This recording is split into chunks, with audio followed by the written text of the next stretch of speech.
that Israelites would have regularly made pilgrimage down here. We know that Moses was here. We know Elijah came down here when he was seeking the Lord. And also, Paul the Apostle in Galatians. Now, this is not speculation. He makes two statements. He says Mount Sinai is in Arabia. Now, Arabia could have meant a lot of different things. It didn't mean just Saudi Arabia. It could have meant, Jordan area. There's quite a lot of areas. But then he says this.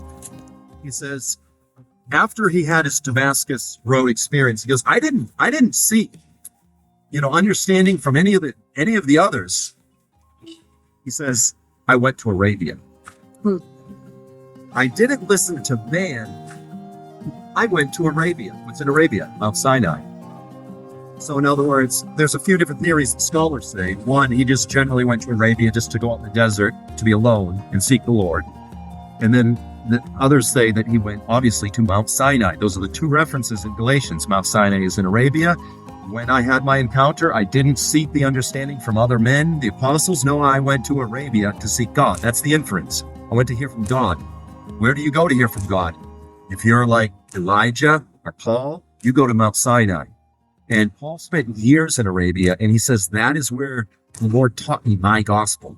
And he wrestled through the issues of Torah and all of these things. And Paul comes out and, teaches a fairly revolutionary message about grace and all these things. I believe there's a really solid convincing case that Paul was here. But not just Paul. I think a lot of holy people would have come down here.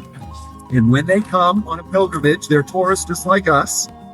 They're everywhere. There's these white stones. Go down in the riverbed. There's a whole bunch of washed smooth.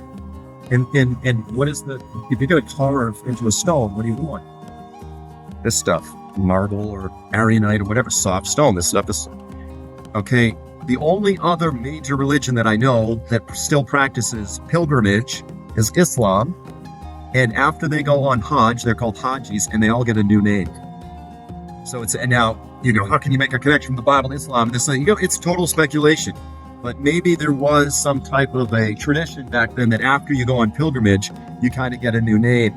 And I almost think it was common that they would have come down and got a white stone as a memento. I went all the way down to Mount Sinai, and then in Revelation he says, him who overcomes, I'll give you a white stone with a new name. For those who overcome, the Lord sees who you really are. I don't know. I like it. It's a good theory. Cool.